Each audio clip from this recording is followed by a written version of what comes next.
Honestly, it's hard to imagine that in 2008 we were just getting started with the Marvel Cinematic Universe. Iron Man kicked things off and it was a fantastic film, but that was a while ago and the franchise has certainly evolved and gotten so big. And now in 2019, Spider-Man Far From Home ends Phase 3. This has been an incredible run through all of these movies, 23 to be exact. And now that we have finished all 3 phases, finished this Infinity Saga, and we're ready for some crazy new things on the way down the road, it is time to really look at all 23 films from Iron Man to Far From Home and see how they stack up against one another.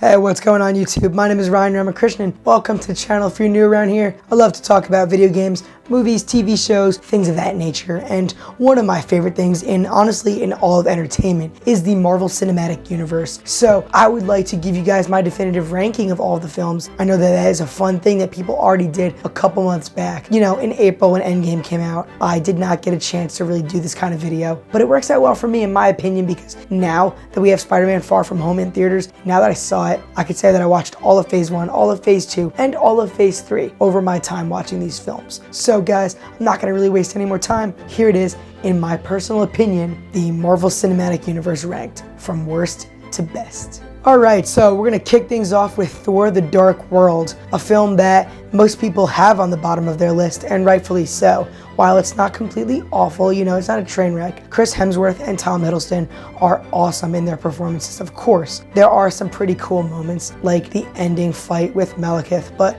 overall, it is Malekith and the Dark Elves that are just bad villains. The pacing is not very good in this film.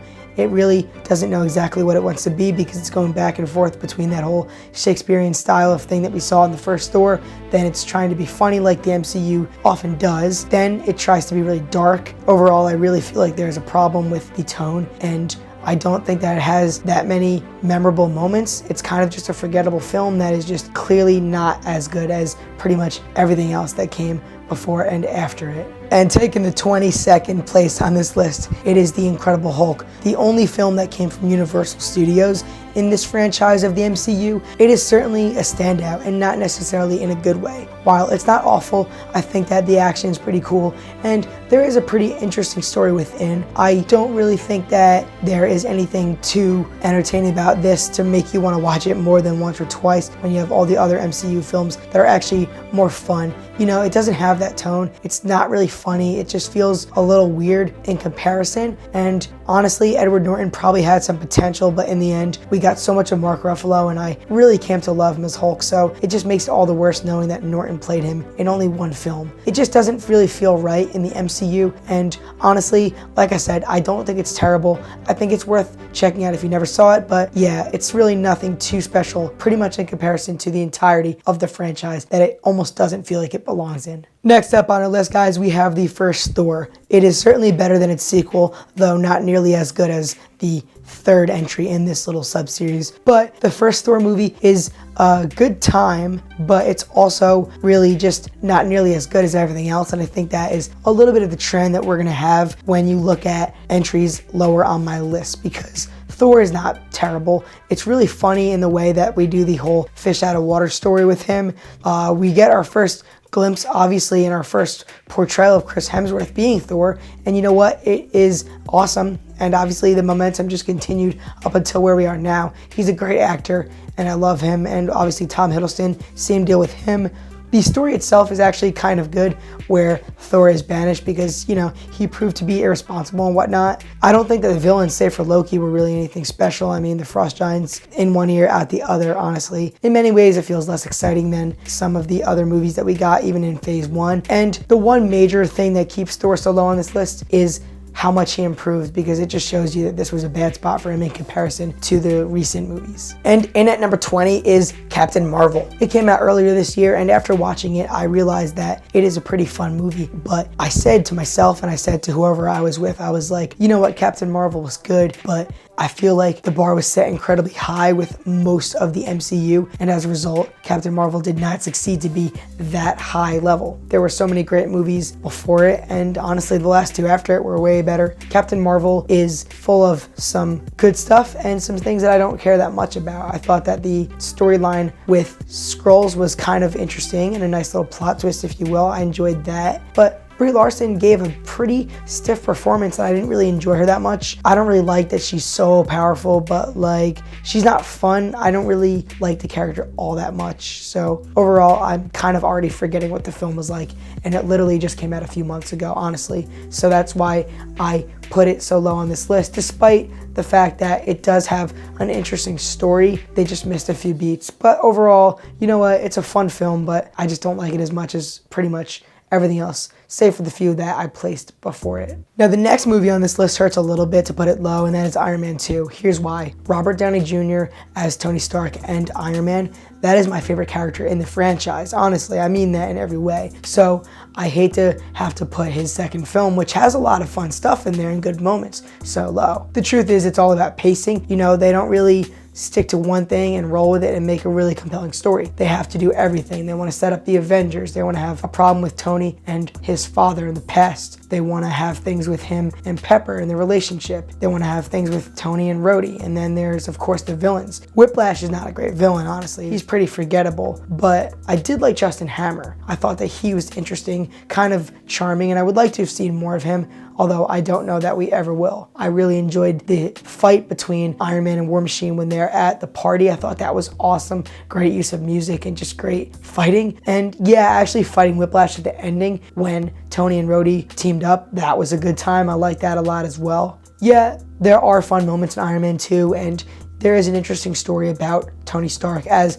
every film that includes him does so, but it just seems a little all over the place, and it is definitely not as well done as the first Iron Man, or I would even say Iron Man 3, and then I would also say that they did a better job at combining him with other characters in the future. So that is why I have to put Iron Man 2 here. Doctor Strange takes what is the 18th place on this list. This movie is something that I kind of want to go revisit again because I haven't seen it in a couple of years, and it is super cool, and Benedict Cumberbatch is awesome. I came to really like him, especially more so in Infinity War, but Doctor Strange is not a bad movie. I think that the problem is with it is it's not as memorable besides the special effects as a lot of the other standalone movies in the franchise. The MCU has a lot of great special effects though, but I think that Doctor Strange really stands out, and that is one of the reasons why people like it so much. And I can get behind that argument in every way because they do a really fantastic job. It's super cool and fun to watch. It's really awesome, and Doctor Strange as a character is really cool. All the sorcery and stuff, it's a little unique to him. So I'm glad that that exists, and I think that Doctor Strange honestly was able to set him up to do so well in Infinity War, and I give props to the film for that as well because he was a standout in Infinity War. But yeah, Doctor Strange, the story is pretty interesting. I like Stephen Strange. I like that he was really arrogant and stuff, a little bit like a Tony Stark kind of character, and then he gets in an accident and bad things happen to him, you know? He pretty much goes down to square one, and he has to really start building up his life and learning new things and kind of change himself. I've come to bargain Dormammu, who's really awesome. You know, I didn't exactly quote that properly, but things like that were really cool. But like I said, I just don't know that it was as great really as a lot of the other notably good movies in this franchise. As we move up on the list, we have Ant-Man and the Wasp, the movie that came out last year after Infinity War. It was hilarious seeing such a massive movie like Infinity War, and then it's ending with the snap, and then going to Ant-Man and the Wasp and it being pretty low key, but then of course that post-credit scene, that was really good. One of the best post-credit scenes, honestly, in the entirety of the MCU, in my opinion. I really love Scott Lang as a character. I think that Paul Rudd is funny, and he does a really good job. One of my favorite characters in the entire series. So I'm glad that we got a movie and then another movie based on him. You know, this is a great character. Hank Pym is great. I liked having the other characters in there, you know, with Wasp and the original Wasp. Going into the quantum realm was pretty interesting. It was really cool, kind of a fun, unique thing to test out and try out new things there. And then time traveling, and you know, how it followed into Endgame was amazing. Similar to how I give props to Doctor Strange for setting up how he'd be in Infinity War, I give some props to Ant-Man and the Wasp for setting up how Scott Lang would be in Endgame, because he was a key player. Without him, there would be nothing, you know? Yeah, I think that Ant-Man and the Wasp is a fun movie. I think they did a lot of cool stuff, and that's really it. It's just a fun movie. It's kind of a little more low-key than some of the other stuff, especially like Endgame, Infinity War, Civil War, and whatnot. I think that it's a good time, but overall, yeah, like I said, that is Ant-Man and the Wasp, a fun movie, and that's really it. And coming up next, we have Guardians of the Galaxy Volume 2, a movie that some people will place pretty low on their list. Others will actually put him pretty high. A friend of mine really stands by this as one of his favorites in the MCU. I personally think the first one is a lot better. However, Volume 2 is a great time. First of all, the cast returns, and that's really all that matters. We have a great team up. It's always fun to just see all these characters come together. Rocket Raccoon and Baby Groot. You get Nebula in there some more. You have Mantis. I mean, the team is just a ragtag team. They're all crazy. They're all fun. It's just hilarious to see the interactions. The action and the set pieces in space and all these other planets is always exciting. I think they did a really good job with just like making it like an epic movie, and it's a fun time. It's hilarious. The soundtrack is great, but I would argue that the comedy and the music is great, like I said, but it would be less than the predecessor. I think Guardians 1 really nailed it a little more. The story was a little hit or miss though, because they started throwing out a lot of things that don't really, you know, I mean, the Sovereign and those gold people, whatever they were. And then there's also like Ego the Living Planet. While Kurt Russell is a great actor, I love him, and I do like some of the stuff in there. I think that giving Star-Lord those powers was unnecessary. I think that he was menacing, sure, the way he killed all these wives and stuff, but like,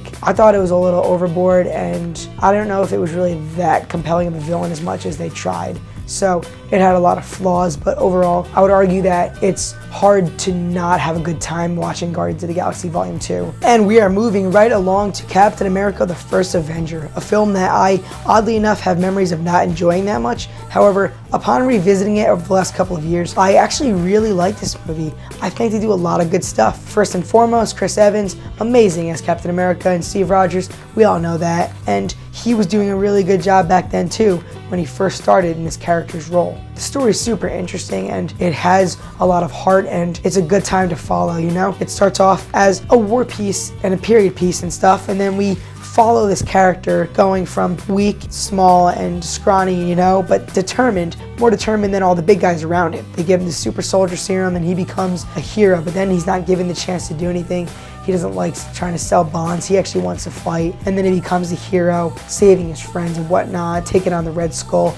It's a really great story, and I really enjoy it. The more I think about it, the more I like the story. I would say that it's kind of just placed lower on this list, only because of how it's not as much fun as a lot of the other movies in comparison. Here's like the thing, you know, it's kind of tough when you have sequels and whatnot, because Captain America: The First Avenger was followed up by 2 sequels, which you'll come to see are some of my favorites. But it's a good time, and I think that they did a pretty good job telling this interesting story. Is it a little slow at times? Yeah, technically it is. Maybe it's not as entertaining as, like I said, the sequels, because Winter Soldier becomes a spy thriller, Civil War is an Avengers movie, and then, you know, this is a little bit of a slower piece, but it is like, you know, the evolution and origin story of this character, and that is really good. And coming in at number 14, we return to Paul Rudd and Scott Lang. The first Ant-Man, I would argue, is better than its sequel because the story was a little more condensed, and I thought that it was a really interesting and funny origin story to see this character come together. You know, it really started off with this guy who is doing kind of bad things and heists with his friends and stuff, and you know, he's not really able to get a great job. He's working at Baskin-Robbins or whatever. I think he gets fired right away, and then he ends up becoming Ant-Man over time, you know, and he's kind of fighting against all odds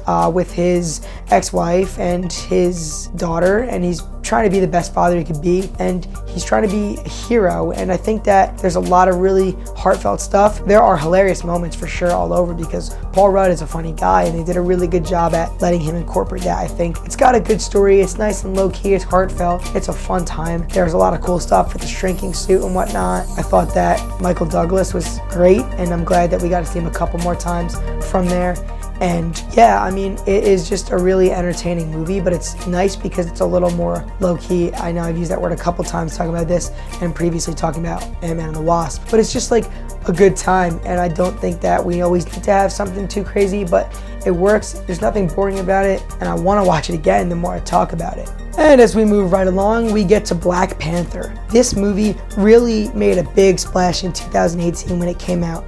I remember seeing it all over the news, and you know, I'm glad that it made the impact that it did. But I'm not really going to talk about that whole social, political stuff. I'm just going to talk about it obviously as a movie, but I'm glad that it did that. And like I said, I felt like I kind of needed to mention that. Black Panther as a film is a fun time. It's got a lot of cool stuff going on in there. First and foremost, Michael B. Jordan as Killmonger is probably one of the best villains that we've seen in the entire franchise of the MCU. Eric Killmonger is dynamic. It is a really interesting story. Then it's well written. I think the character has motivations. I think you can feel for the character. The ending is really great, the way he goes down, and I loved this rivalry between T'Challa and Killmonger. I thought that world building was amazing, honestly, impeccable world building with Wakanda. It being this place that always existed, I guess, but it was always like hidden, and that kind of worked for almost like an excuse as to, hey, this is why we haven't seen Black Panther until the Accords and Civil War, and now here. So I really loved it. I loved all of the stuff that they did with that. You know, it looks like a beautiful world. They have so many of these little tribes and whatnot, and they all work together. The technology is absolutely out of this world, quite literally.